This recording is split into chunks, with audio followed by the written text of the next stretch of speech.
How's it going, gang? It's the final render here, and welcome to Doom. This is Doom 2016, and Doom 2016 is one of my most beloved games of all time. Not only is it a beautiful modernization of the original Doom, but it's also an amazing homage to Doom, and actually illustrates how far we've come with gaming, as well as being a beautiful game in its own right. And with Doom Eternal coming out in just around 2 months, I thought, why don't we go and play some Doom 2016, find the secrets, learn about the lore, and actually enjoy ourselves with this game. Okay, so now I've actually been playing this game through on Nightmare mode, and I've gotten pretty far on Nightmare mode. However, since I actually want to use this Let's Play to discover a lot of the secrets and stuff like that, and talk about the lore, and just enjoy it, I think we'll play this game on Ultra Violence mode. Maybe one day on live stream we'll try to beat the entire game on Nightmare, I don't know. But for now, we're going to do this on Ultra Violence mode, which is still a pretty hard mode. But we're going to go ahead and play on that mode, and hopefully have some fun with it. So honestly, I think Doom Eternal, which is coming out in 2 months, could be my game of the year. There's only 2 games, maybe 3 games I'm looking forward to next year. There's Vampire Masquerade Bloodlines, Cyberpunk, of course, and Doom Eternal. And I think Doom Eternal could be my favourite. Rip and tear until it is done. Just everything about this game just screams badass. So let's go. Waking up in our sarcophagus. Our hell sarcophagus. Hello there, lads. But now we've got a bit of a problem. The scientists who were working on me have turned into demons. And quack. Here we go. Your chains can't hold me down. Good thing someone left this here pistol. Here we go. Boing, boing. Boing, boing. Did I just get 3 headshots in a row? That's pretty darn ace. Excellent stuff. So, one of the things which is great about this game is that it's just a beautiful modernization of the essence of what the original Doom was. There's been a lot of first-person shooters which have been changing and evolving in their own right, which is brilliant. But being able to get an old style and make it as good as they did proves that you don't need to necessarily innovate. You just need to revolve and evolve the original older ways as well. So here we can see Olivia Pierce looking at our sarcophagus right here. This is what we were locked in. Yeah. Looks very cool. Look at my thick muscles right there. And here comes our armor, which was actually in the lid of the sarcophagus. I was actually encased in the sarcophagus with the armor already taken off. Kind of keep it separate. Here we go. Cool old Doom helmet, which of course it actually is a pre-order bonus for Doom Eternal. You can get an actual wearable helmet, which is very, very cool. I'd love to have that myself. Here we go. Demonic invasion in progress. Here we get a little bit of the dry humor. I'm just going to be, like, talking about this game non-stop in such beautiful ways. Okay. Base casualties unavailable. Facility damage unavailable. Threat level unavailable. Attack origin unavailable. We need to realign our ResOp satellite in order to find out what the hell's gone on. There we go. So we're going to turn the satellite online. Not really a problem. We'll be able to get to that pretty quickly. Alignment error. It's just been moved. Someone's knocked it. Welcome. I'm Dr. Samuel Hayden. Dr. Samuel Hayden, UAC Mars Director. The big boss. And resolve this problem in a way that... Yeah, get out of here. You don't tell Doom Guy what to do. And let's get out of here then. Okay, so something which I think is really interesting about this game as well, as I said, I'm just going to be gushing over the game the entire time, is that it does a really good job of establishing who the Doom Slayer is. But the thing is that the original game didn't really do that. Like, the original game, everyone says, the Doom Guy's a badass. You know, the game we play as a badass in the game. But the original Doom game never really gave you any personification of who the Doom Guy was. So, really, you weren't playing as a badass. You, the player, made him a badass by doing the badass things in the game. Here we go, we get the shotgun here. And it's that kind of beautiful game design, which is brilliant. It's like, you're not playing as a badass, you are a badass. You know, you, the player, made it so. But in this game, there actually is a bit more personification of a Doom Slayer. They actually do show the Doom Slayer doing badass things. Hello, Imp. Nice to see you. So, it's very different in that sense, that we actually see the Doom Slayer being very badass. But the original game, you were the badass, not the Doom Slayer himself, necessarily. Hello. Don't you kick my barrel when I'm trying to shoot it, you sausages. Okay, so these are the possessed. These are essentially sacrificed workers, I suppose. That's a good way to put it. This is all about satanic imagery. It's not like alien viruses or something. It's like, no, it's literal demons And we're going to slay them all as the Doomslayer. Okay, we're going to destroy that gore nest and then wipe out all the imps. It's essentially like a little mini horde mode. The door won't open until all these guys are done. Oh, whoop. As I said, I've been playing this on Nightmare mode. And Nightmare mode is a lot more extreme than Ultra Violence mode. So, in a way, I'm probably going to be a bit hypersensitive at first. I'm probably jumping around a bit more than I need to. But hey, this game is all about mobility. Primarily, when fighting the imps, it's very much emphasized. And it does a great job of illustrating just how to play the game. You know, it gives you a shotgun, a close-range weapon, against imps who specialize in long-ranged attacks. So it encourages you to stay mobile and get close. Immediately, we're already being taught how the game is meant to be experienced. The best way to do it, so to speak. I mean, you could play it any way you wanted to, of course. You do get long-range weapons later. But it's not in the spirit of Doom. It's not in the spirit of what you're meant to do. Brilliant stuff. So I honestly think the game does a really good job of teaching you how to play, but it still gives you plenty of range to play it how you want, a bit later on when you get more weapons. There we go, job done. So yeah, very easy that first battle, killed all the enemies, and now the doors will open for us. So obviously we're on Mars right now. I say, so obviously. Didn't really emphasize that. We're on Mars right now, and we're essentially on like a giant power plant. We'll read about the place when we find our first lore codex. I do want to read some of the lore and learn the secrets and stuff. Oh, hello, Olivia. Yeah, so you see, Olivia Pierce knows I can destroy all the demons, so she has to keep me contained. She don't want me to get out. She's the bad guy in this story.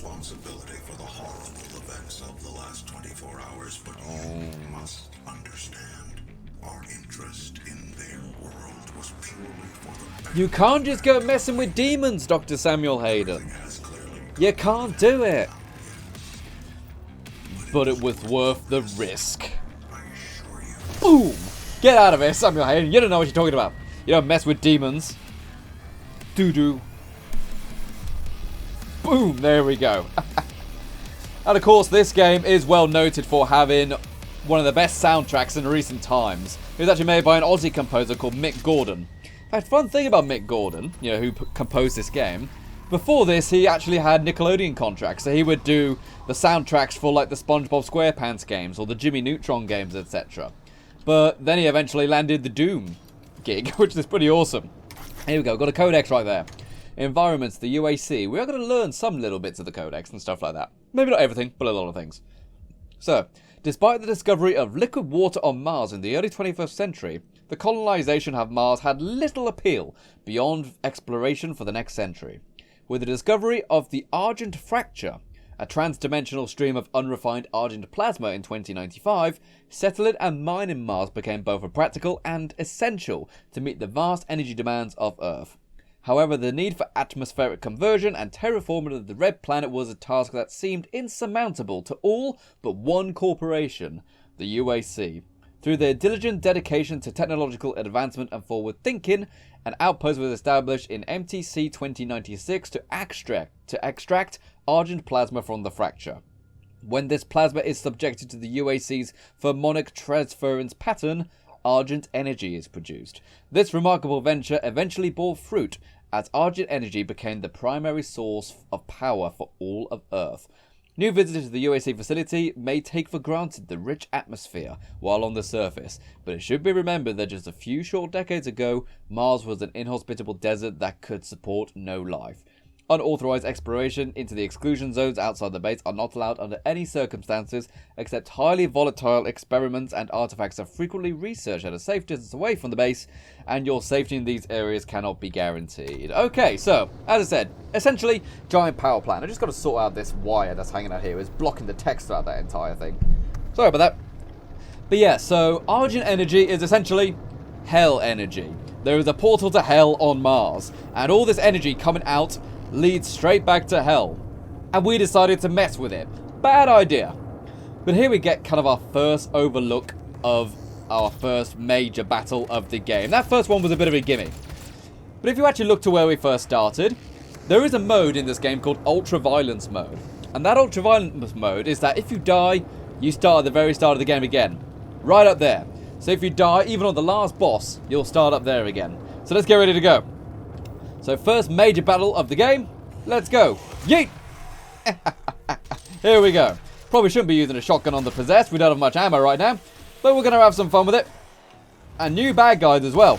Engineers, I believe these are. Whoop. Okay.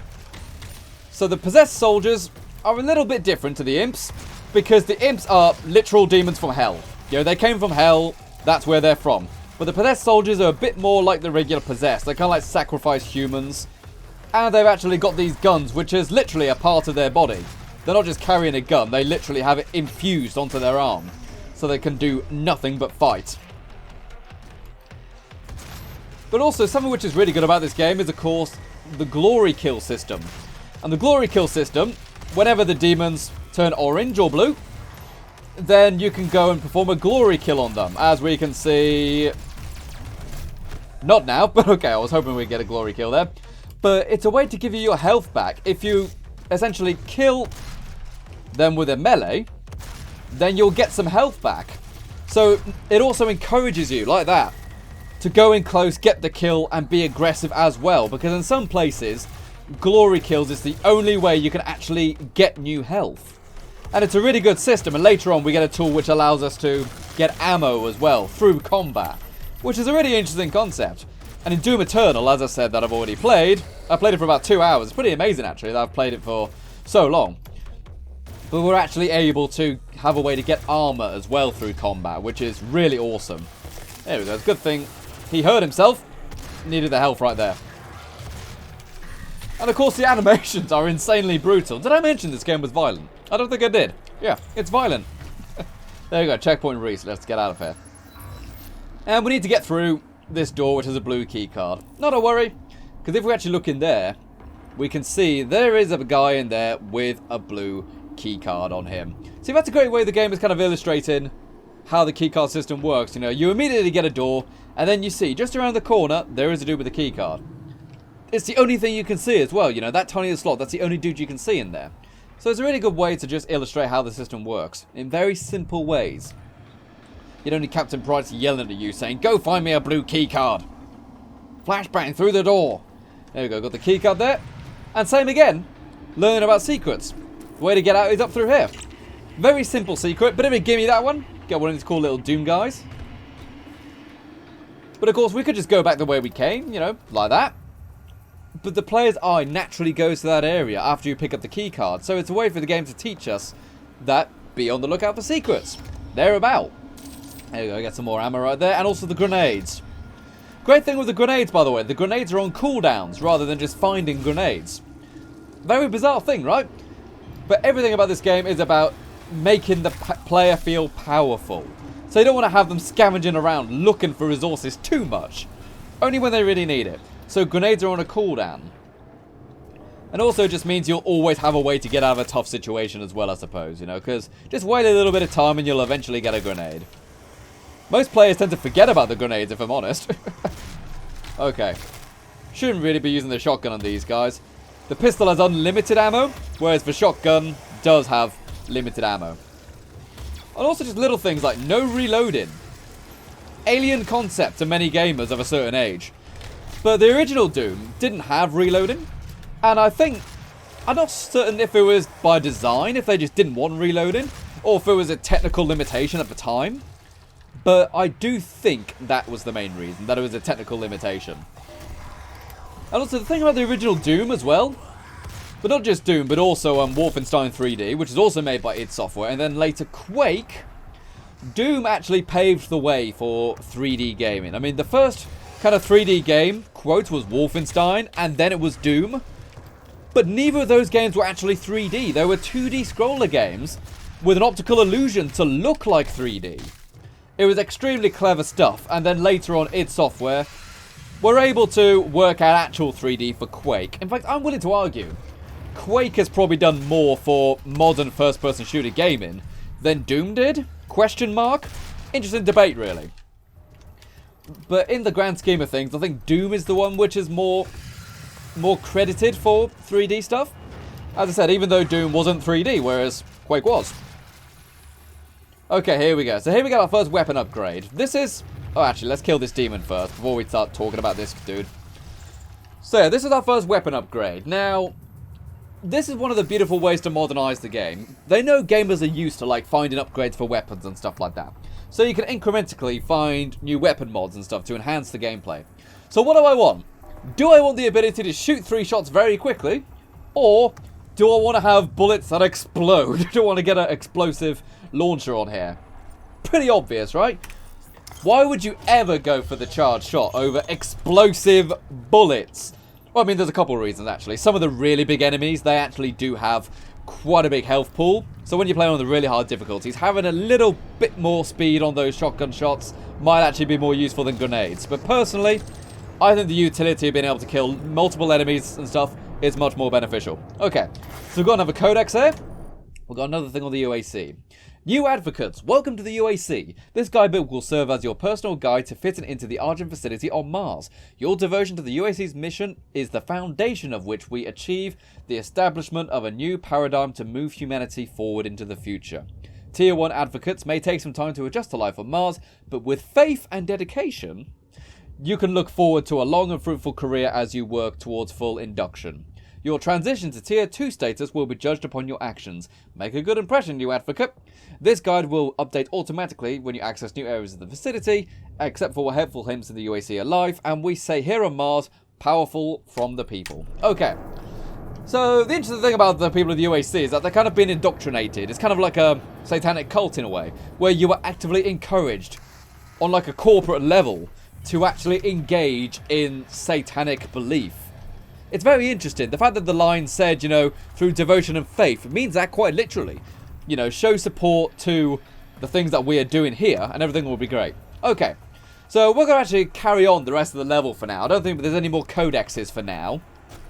But there are some secrets which we will dig up a bit later as well. We've already found one, but we'll look for the other ones a bit later. So that was our explosive shot kicking in. Obviously, intrinsically useful. Being able to just blow up a bunch of enemies at once. And we can also get upgrades for our grenade launcher to make it much quicker to use, more damage, more radius, etc. But when you have to just basically do flick shots, a grenade launcher is always going to be useful.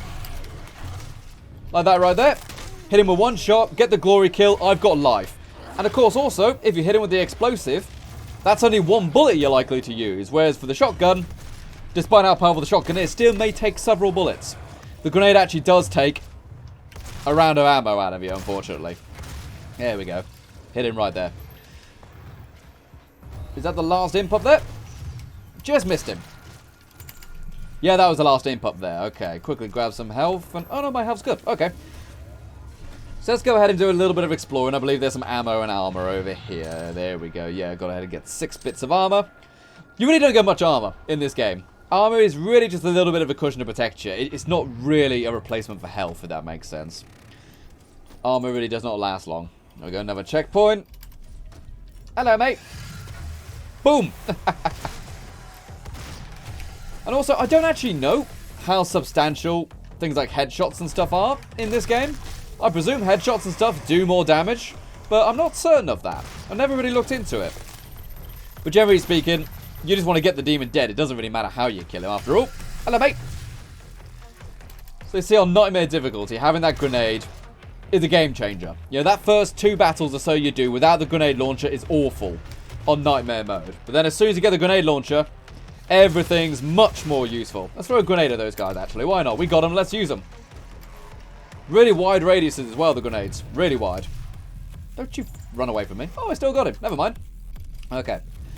Get up here and get this armor. There we go. 25% armor. And we've got quite a lot of bad guys in this next section. But then after that, we're going to go secret hunting. There we go. Sometimes they can drop They can drop ammo, the bad guys. But it's not very common that they just naturally drop it. Typically, you need to actually hit them with the chainsaw, which we'll get in the next level. And that's how you gain ammo from bad guys. And it's a very reliable, very good way to just get the ammo to the player without having them search around for it too much. And as I said, also, it encourages the player to actually be aggressive. But I do need some more ammo. I believe there's some down here. Yes, there is. Okay, fantastic. Let's get back up to where we were then. Excellent stuff. We can only hold 20 rounds for our shotgun right now. But we can actually get upgrades a bit later on, which allow us to carry more ammo. Obviously, reloading it isn't an issue. It's just the sheer total amount of bullets you can carry, which is the factor. Okay, that was dangerous. I hurt myself quite a lot with my own explosive there. You can get an upgrade a bit later on to make it so you don't really have to worry about that too much. But we don't have that just yet. We'll get that a little bit later on. Get back down here, you silly old sausage. Something which is also really good about the Doom games as a whole, not just this one, but all of them, is that the enemies can attack each other. And I don't think that was an intended system originally. I think in the original Doom, when demons would attack each other, that was kind of accidental with the programming, but it worked out really well, so they decided to keep it. So enemies of different species will sometimes be seen attacking each other. There we go. Hit him with the old nade launcher there. Now it's time to actually start climbing up a bit higher. There's a little bit more ammo, a little bit more armor, and also the exit of the level. I believe in here there's a bunch of armor. No, it's the one next to cross. Okay. Jump over here. Boom. Load of ammo. Load of armor. Fantastic stuff. I hear one down there. There's definitely someone somewhere. Oh, he's below me. Okay, there we go. Hello, mate.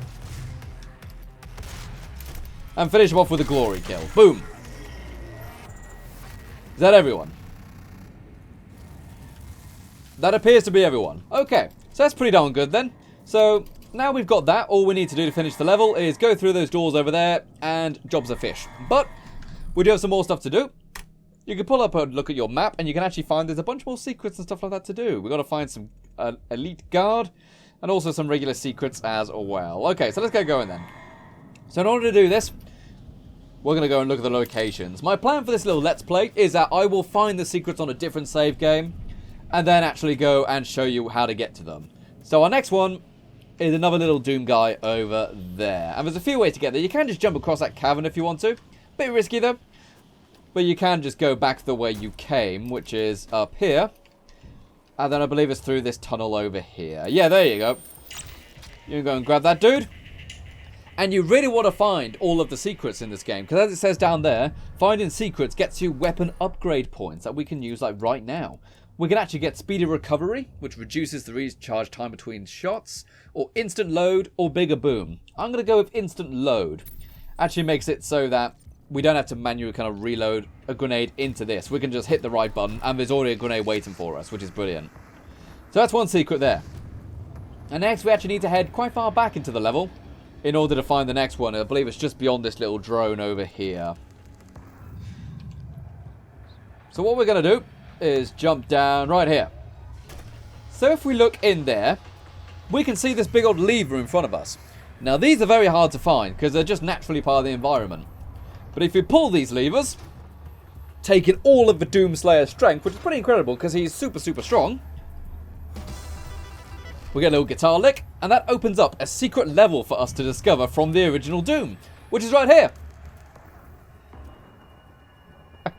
And you can see what the original game looked like. Pretty amazing how far we've come, right? But yeah, this kind of like texture mapping technology, I have no idea how it worked, but it gave the illusion of 3D in the original Doom without actually being 3D. There we go. And also something really superbly interesting about the original Doom as well is that there was no vertical aiming and stuff like that in it. You know, in a first-person shooter, if there's someone above you, you look up. The original Doom didn't have that. You could only look dead forward. And you look left and right using the mouse, essentially. You know, like, there was no way to look around. Just moving your hand to look around, that wasn't really a thing. It's very interesting. But okay, so we got that one then. No, not the command console. So if we go back and look at our map, we can find one more elite guard. Okay, this one I believe actually is quite easy to find. He's quite high up. I'm trying to remember exactly how to get there.